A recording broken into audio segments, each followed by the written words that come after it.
Hello, good morning everyone. आज हम discuss करेंगे शेल स्क्रिप्टिंग के अंदर कोटिंग क्या होती है। बेसिकली हमारे पास single quote means single inverted comma, double quote means double inverted comma and third हमारे पास क्या है, बैक स्लैश। और इसके अलावा हमारे पास फोर्थ कैटेगरी है बैक कोट्स, जिसको हम बैक टिक भी बोलते हैं।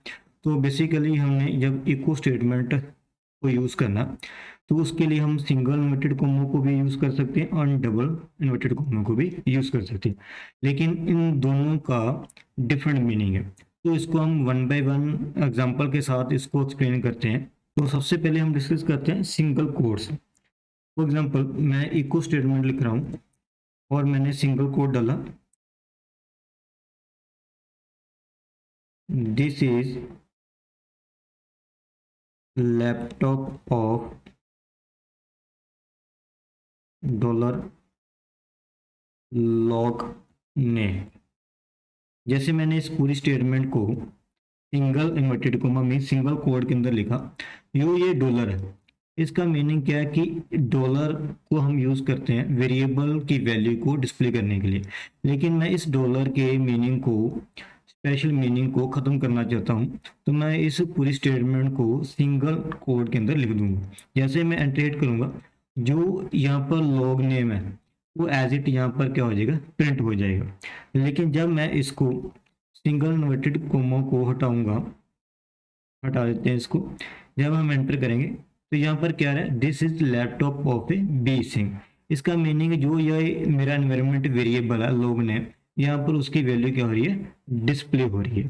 तो किसी भी स्पेशल कैरेक्टर के मीनिंग को खत्म करने के लिए हम उसको सिंगल इन्वर्टेड कोमा में लिखेंगे, तो वो एज इट ही आपकी स्टेटमेंट के अंदर डिस्प्ले हो जाएगा।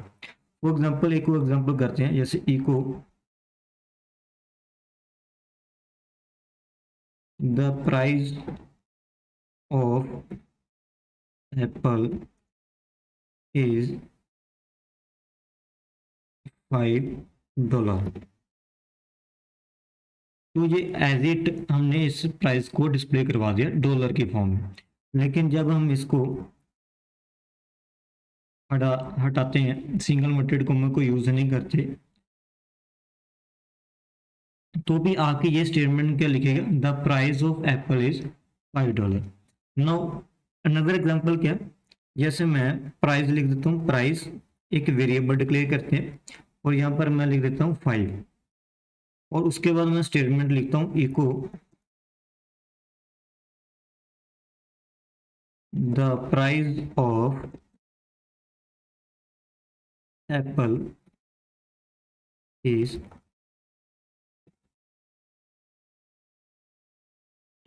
डॉलर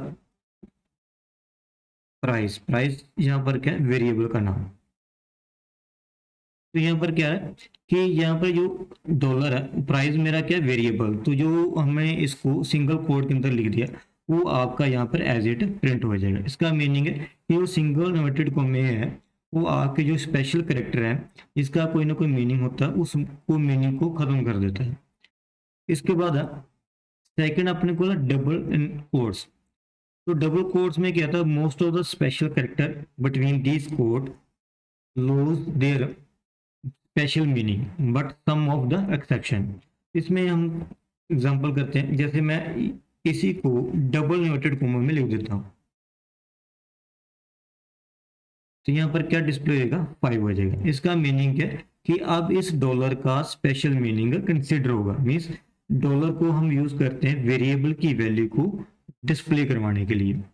तो इसका मीनिंग है, सिंगल इन्वर्टेड कोमे में लिखोगे तो डॉलर का मीनिंग खत्म हो जाएगा, डबल इन्वर्टेड कोमो के अंदर इसको लिखोगे तो इसका मीनिंग यहाँ पर यूज होगा। तो यहाँ पर क्या वैल्यू आ रही है, 5 आ रही है। इसके अलावा जो हमारे पास अदर कैरेक्टर हैं, जैसे ये बैक कोट है, स्लैश डॉलर है, slash single inverted comma, double inverted coma, तो जब हम ये स्लैश लगा देते हैं तो इसका भी मीनिंग होता है। तो फॉर एग्जाम्पल यहाँ पर मैं क्या लिख देता हूँ, स्लैश डॉलर, एंटर हिट करेंगे। अब यहाँ पर मैंने क्या डिस्प्ले करवा दिया, the price of apple is $5। पहले हमारे पास क्या आ रहा था 5, तो आपने साथ इसके डॉलर भी डिस्प्ले करवाना, तो हम यहाँ पर क्या लगाएंगे, स्लैश लगा देंगे, that is a back slash then dollar. इसका मीनिंग है कि ये डॉलर का कोई ना कोई मीनिंग यहाँ पर इसने खत्म कर दिया, बैक स्लैश। ये हमारी क्या थी, सेकेंड एग्जाम्पल। इसके बाद है बैक स्लैश। यहाँ पर इसको सही करना, यहाँ पर इसको बैक स्लैश ऐसे डालना, ये आपने नहीं यूज करना, ये फॉरवर्ड स्लैश है, this is the backward slash. तो मैं इसको क्लियर कर देता हूँ। बैक स्लैश का मीनिंग है any character immediately following the back slash lose their meaning. For example, मैंने एक वेरिएबल डिक्लेयर किया, for example price underscore apple equal to 20, ठीक है। इसके बाद मैं इको करवाता हूँ, the price of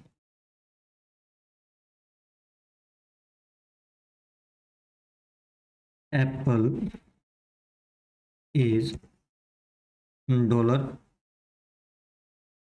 price underscore apple. तो यहाँ पर इसका जो value, the price of apple is 20। मैं क्या चाहता हूँ कि इसके साथ डॉलर भी आना चाहिए। फॉर एग्जाम्पल, मैं यहाँ पर क्या कर देता हूँ, $20 लिख दिया, ठीक है। इसके बाद मैं इसी स्टेटमेंट को यूज करता हूँ, लेकिन यहाँ पर क्या आ रहा है, 0 आ रहा है, लेकिन मैंने वेरिएबल के अंदर क्या स्टोर करवाया, $20। लेकिन जब मैं इसको डिस्प्ले करवा रहा हूँ, यहाँ पर वैल्यू क्या आ रही है, 0 आ रही है। तो हम यहाँ पर बैक स्लैश को यूज करेंगे, तो आपने क्या करना है, यहाँ पर बैक स्लैश लगाना। अब ये जो डॉलर है इसका मीनिंग खत्म हो जाएगा। फिर मैं इसी स्टेटमेंट को दोबारा प्रिंट करवा रहा हूँ। अब यहाँ पर क्या वैल्यू आ रही है, $20 आ रही है। ये थी हमारी एक एग्जांपल। अनदर, जैसे मैं नेम स्टोर करवा रहा हूँ, नेम, और मैं लिख रहा हूँ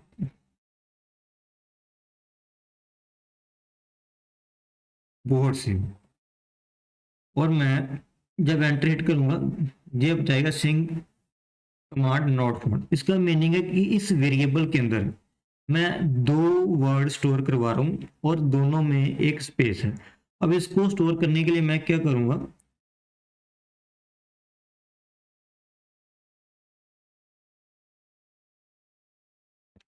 एंटर हिट किया, अब मैं इको करवाऊंगा,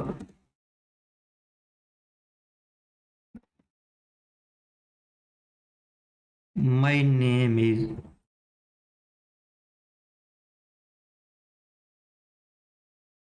डॉलर। अब यहाँ पर क्या प्रिंट हो रहा है, माई नेम इज बोरसे। इसका मीनिंग है कि बैक स्लैश को हम यूज करेंगे किसी स्पेशल कैरेक्टर के मीनिंग को खत्म करने के लिए।